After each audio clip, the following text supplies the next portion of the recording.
Good morning, তোমরা সবাই কেমন আছো? আশা করি খুব খুব ভালো আছো। রাই স্টোরি চ্যানেলের নতুন একটা ভ্লগে তোমাদের অনেক অনেক স্বাগত। তো আজকে বৃহস্পতিবার, তো আজকে আমি যত সকালবেলায় উঠি না কেন আমার কাজ করে আর শেষ হয় না। কারণ আজকে এখানের পুজো থাকে, ওপরেরও পুজো থাকে, তারপরে তার মাঝখানে দুষ্টু উঠে পড়লে আমরা আর কিছুই করতে পারি না। তো মা সকালবেলা ছাদটা ধুয়ে ছাদের সিঁড়ি থেকে একদম নিচের সিঁড়ি ঘর সব মুছে নেয়। তো আমি শুধু ঘুম থেকে উঠে আমার ঘরটা মুছি আর ঠাকুর ঘরটা মুছে নিই। বৃহস্পতিবার দিন আমার একটু পুজো করতে সময় লাগে, কারণ বৃহস্পতিবার দিন আমি আলপনা দিই, তারপরে ঠাকুরগুলোকে সব ফুল দিয়ে সাজিয়ে নিই। আর হচ্ছে ছাদে গিয়েও, যেহেতু এখন তুলসী মঞ্চ হয়েছে, তো ছাদে গিয়েও আমি পুজো করে নিই ফুল দিয়ে। ওখানেও ধূপ প্রদীপ জ্বালতে হয়, তাই ওপর নিচে পুজো করতে আমার অনেকটাই টাইম লেগে যায়। তো দেখো আমি আলপনা দিতে শুরু করে দিয়েছি। তো আলপনাটা দেয়া হয়ে গেলে তারপরে ঠাকুরগুলোকে সব ফুল দিয়ে সাজিয়ে নেব। তো আজকে দেখা যাক কি রান্না বান্না হয়, আজকে কি বাজার হয়েছে এখনও পর্যন্ত আমি জানি না, রান্নাঘরে গেলেই দেখতে পাবো। তো দেখতে পাচ্ছ এখানে আমি আলপনা দিয়ে দিয়েছি, এখানে একটা বড় ফুল এঁকে নিয়েছি, এবার এইখানটা আলপনা দিয়ে নেব। তো দুষ্টু এখনও পর্যন্ত ঘুমাচ্ছে, এখনও ঘুম থেকে ওঠেনি। আর দুষ্টু ঠাম্মা গেছে সব ঘর দৌড় মুছে স্নান করতে। তো দুষ্টু ঠাম্মা পুজো করতে যাবে হচ্ছে তারামায়ের মন্দিরে, তারপরে এখানে আসবে, এসে টিফিন করবে। তো টিফিন করতে করতে দেরি হয়ে যায় অনেকটা, তারপরে দুষ্টু উঠে পড়লে মা ওকে ধরে। তো এই দেখো আমি এখানে সব ঠাকুরগুলোকে ফুল দিয়ে সাজিয়ে নিয়েছি। ফুল দিয়ে সাজিয়ে নিয়ে আর এখানে দেখতে পাচ্ছ আমার কিছু গাছের ফুলও আছে। তো সেই গাছের ফুলগুলো আমি দিয়ে দিয়েছি। যেহেতু আমি ক্যামেরা একা হাতে ধরে ভিডিও করতে পারবো না, সেই জন্য ফুল দিয়ে সাজিয়ে নেওয়ার পর তারপরেই ভিডিওটা করছি। তারপর আমার একদম আজকে মনে নেই যে আতপ চালটা শেষ হয়ে গেছে, এখন পুজো করতে বসে দেখছি আতপ চালটা শেষ হয়ে গেছে। আমি সেই কারণে শুধু নুকুলদানা দিয়ে পুজো করে নিচ্ছি, কারণ এখন আবার আতপ চাল দোকানে আনতে গেলে এমনিতেই অনেকটা দেরি হয়ে গেছে, আবার আরও দেরি হয়ে যাবে। তারপর আবার রান্না বান্না করতে হবে, টিফিন খেয়ে রান্নার জোগাড় করতে হবে। তো এই করতে করতে আজকের দিনটা আমরা প্রায় একদম সকাল থেকে দুপুর পর্যন্ত একটুকু বসার টাইম পাই না, তারপরে একটু রেস্ট পাই বিকেলের পর থেকে। তো যাই হোক, এই যে আমি এখন দেখো খাবার থালাগুলোতে একটু একটু করে তুলসী পাতা ছিঁড়ে দিয়ে দিচ্ছি।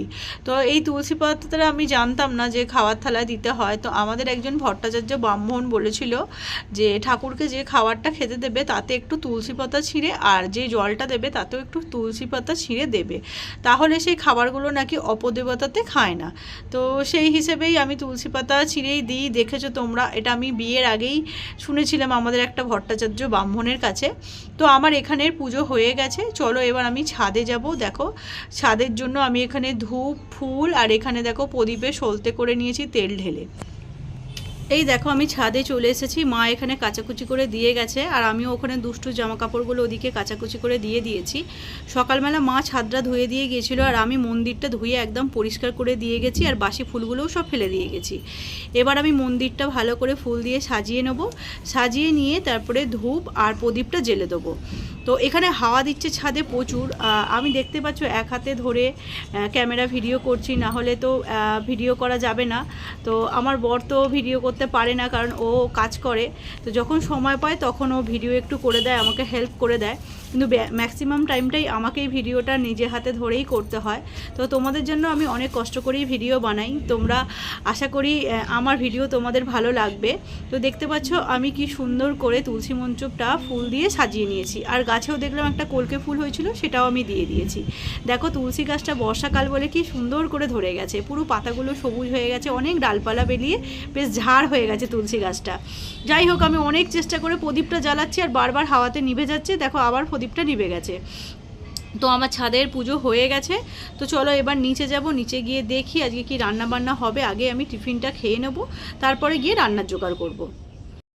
এই দেখো আমি রান্নাঘরে এসে সব কাটাকুটি করে জোগাড় করে নিয়েছি। এখানে টমেটো, কাঁচা লঙ্কা আর পেঁয়াজ নিয়ে নিয়েছি। আর এখানে দেখতে পাচ্ছ করলা আলু ভাজাটা করব বলে একদম সরু সরু করে কেটে আমি জলটা ভালো করে ঝরিয়ে নিয়েছি। এরপর এটা নুন হলুদ মাখিয়ে ভাজা হলে খেতে ভীষণ ভালো লাগে, আর কড়ার গায়েও না আটকায় না জলটা ঝরে গেলে। আর এখানে দেখতে পাচ্ছ আমি পটল আলুগুলো বেশ বড় বড় সাইজের কেটে নিয়েছি। আমি পটলগুলো দুটো ভাগ করে কেটেছি, আর আলুগুলো দেখতে পাচ্ছ বড় বড় ডুমো ডুমো করে কেটেছি। এটা আমি পটল আলু আজকে চিংড়ি করব। আর এখানে দেখো, এখানে চিংড়ি মাছগুলো দিয়ে চিংড়ি, পটল আলু চিংড়ি করব। আর এখানে দেখো ভোলা মাছ এনেছে বেশ বড় বড় সাইজের, এটা আজকে ভোলা মাছের তেল ঝাল করব। তো এখানে কড়াই আমি তেল গরম করতে দিয়ে দিয়েছি। আমি পটলটা আর আলুটা নুন হলুদ মাখিয়ে রেখে দিয়েছি জল ভালো করে ঝরিয়ে। এবার ভালো করে পটলগুলো আমি লাল লাল করে ভেজে নেব। পটলগুলো লাল লাল করে ভেজে নিলে কি হবে, মশলা দিয়ে কষালে ভালো করে পটলের ভেতর মশলাগুলো ঢুকে যায়, তাহলে টেস্টটা খুব ভালো হয়। তো সেই কারণে আমি পটলগুলো লাল লাল করে ভেজে নেবো আর আলুগুলোও ভালো করে লাল লাল করে ভেজে তুলে রাখবো।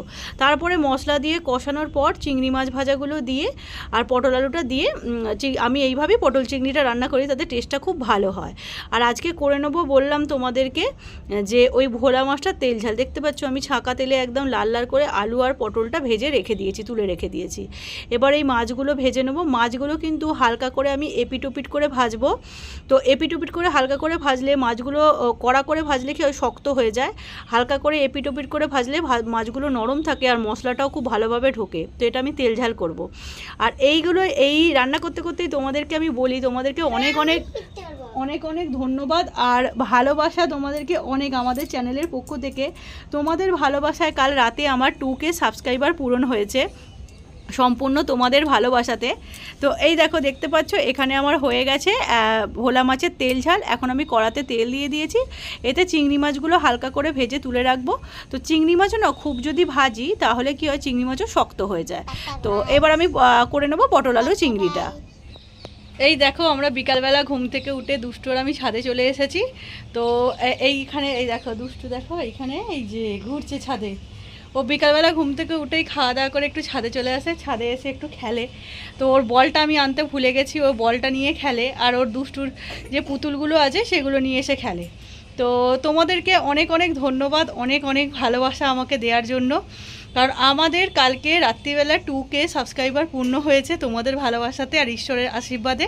তোমরা আমাকে এইভাবেই সাপোর্ট করতে থেকো, যেভাবে ভালোবাসা দিচ্ছ সেইভাবে ভালোবাসা দিতে থেকো। তোমাদের অনেক অনেক অনেক অনেক ধন্যবাদ এইভাবে আমাকে সাপোর্ট করার জন্য আর এইভাবে ভালোবাসা দেওয়ার জন্য।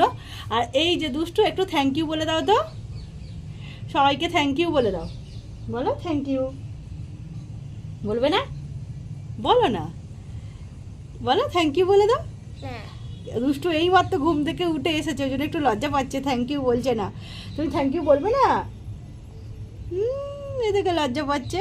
তো আজকের মতো টাটা বাই বাই। দুষ্টুকে নিয়ে একটু খেলি, দুষ্টু এখন ওই বলটা নিয়ে খেলবে, বিকালবেলা ঘুম থেকে উঠে একটু খেলে, নাহলে বাইরেও ঠাম্মার সাথে ঘুরতে যায়।